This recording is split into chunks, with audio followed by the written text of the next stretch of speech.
पहली बार हुआ तो मुझे कुछ पता नहीं था कि ये कैसे होगा, किस तरह से मैं सब हैंडल करूंगी। 5 डेज आप हॉस्पिटल में थे। उसमें ये हुआ था कि मेरी सेकंड सर्जरी हुई थी। हाइट इंक्रीज इन्फो की टीम से मिली थी, उसको छोटी मोटी सर्जरी तो नहीं है।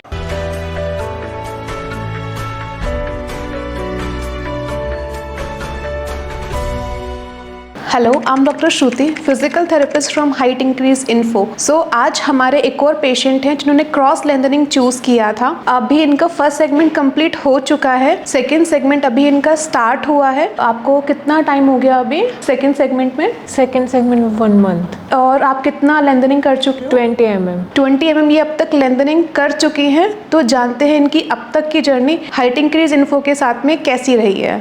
मेरा नाम रिया है, मैं बॉम्बे से आई हूँ। मेरी एज 28 है एंड मेरा फर्स्ट सेगमेंट कंप्लीट हो चुका है। और फर्स्ट में को मेरी सेकंड सर्जरी हुई थी और मैंने क्रॉस लेंथनिंग चूज किया है क्योंकि मैं 5 इंच तक बढ़ाना चाहती थी अपनी हाइट, इसीलिए। तो अभी जैसे 5 डेज आप हॉस्पिटल में थे, उसके 5 डेज के बाद आप रिहैब में शिफ्ट हुए, तो उसके बाद का आपका एक्सपीरियंस कैसा है? ओके, यहाँ पे तो मेरी फर्स्ट सर्जरी का जो एक्सपीरियंस था, मैं पहले यहाँ पे 3 महीने रह चुकी हूँ। मेरा फर्स्ट सेगमेंट जब हुआ तब तो सब जैसे पहले था वैसे ही बेटर ही है। और यहाँ पे सब केयर करते, मतलब केयर टेकर्स है, जब बुलाओ तब आ जाते हैं। और पूरा जो डाइट प्लानिंग होता है उस हिसाब से हमें खाना मिलता है। रोज़ाना 2 टाइम्स हमारी फिजियोथेरापी होती है और PMS का मशीन है जो कैलस के लिए होता है, वो भी यूज़ करवाते हैं हमसे।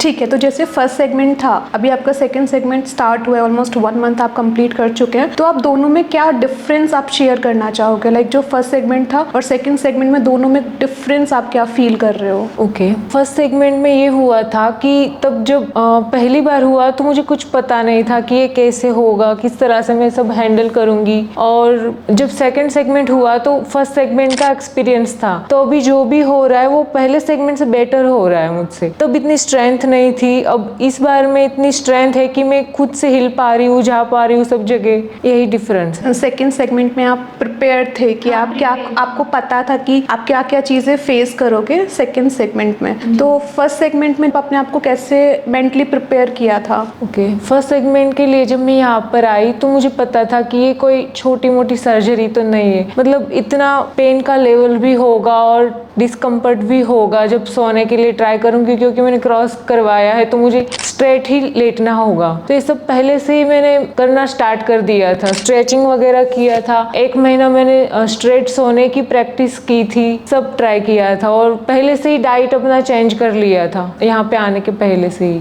ठीक है, तो पेन वाइज जैसे दोनों क्रॉस है, फीमर है, टिबिया है, तो पेन लेवल क्या कहना चाहोगे आप? दोनों में ये डिफरेंस है कि जब फर्स्ट सेगमेंट हुआ तब मुझे थोड़ा फीमर में पेन होता रहता था और टिबिया में बिल्कुल नहीं होता था। इस बार ये है कि फीमर में इतना कम है और टिबिया में हो रहा है। टिबिया में मतलब पिन कटिंग का और मसल स्ट्रेच होते उसका पेन होता है, तो मतलब वो हम हैंडल कर सकते हैं। ठीक है, तो जैसे बेंडिंग को, जैसे मेनली फीमर में प्रॉब्लम आती है बेंडिंग की, तो आपका बेंडिंग कैसा है अभी? अभी तो ठीक है, जो पहला सेगमेंट था उसमें मुझे बेंडिंग का इश्यू हुआ था, लेकिन वो यहाँ पे मशीन है CPM बेंडिंग के लिए और जो फिजियोथेरापिस्ट रहते हैं वो सब हेल्प करते हैं और बेंडिंग ला ही देते, 95+ आ जाती है। हाँ ठीक है, तो बाकी जैसे आपने स्टैंडिंग स्टार्ट की है अभी, तो कैसा फील कर रहे हो आप स्टैंड करके?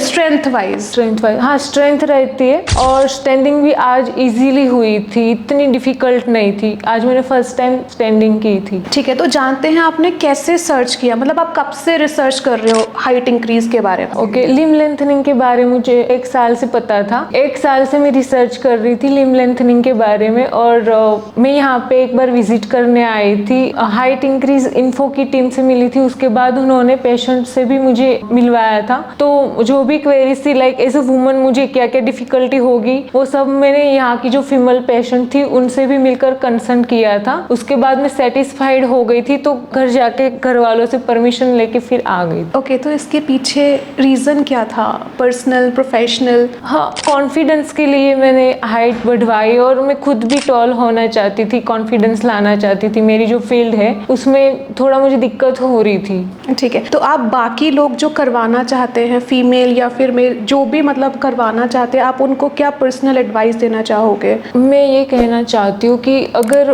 कोई मेंटली प्रिपेयर है ये सर्जरी के लिए तो वो आ सकता है, क्योंकि ये कोई छोटी मोटी सर्जरी नहीं है, उसके लिए बहुत स्ट्रेंथ चाहिए और फिजिकली और मेंटली प्रिपेयर होना पड़ेगा उनको, वो आ सकते हैं। न्यूट्रिशन बेस्ड क्या कहना चाहोगे आप? क्या क्या पहले स्ट्रेचेस, फ्लेक्सिबिलिटी के लिए क्या क्या काम? फ्लेक्सिबिलिटी के लिए मैंने स्ट्रेचिंग किया था, स्विमिंग भी किया था, और न्यूट्रिशन में जैसे फ्रूट्स है वो लेना स्टार्ट कर दिया था, हरी सब्जियाँ वो सब खाती थी मैं। तो अभी जैसे आपने वो स्ट्रेचेस एंड स्विमिंग किया था, तो आप वो फेस कर रहे हैं कि मतलब आपके लिए? हाँ, वो सब काम आ रहा है। ठीक है, तो ये है इनका अब तक का एक्सपीरियंस हाइट इंक्रीज इन्फो के साथ में। अगर आपकी कोई भी क्वेरी है अबाउट लिम्ब लेंथनिंग या फिर लिम्ब रिकंस्ट्रक्शन, आप हमारे दिए गए नंबर पे कांटेक्ट कर सकते हैं। बाकी इनकी आगे फर्दर वीडियोस हम आगे पोस्ट करेंगे। Thank you.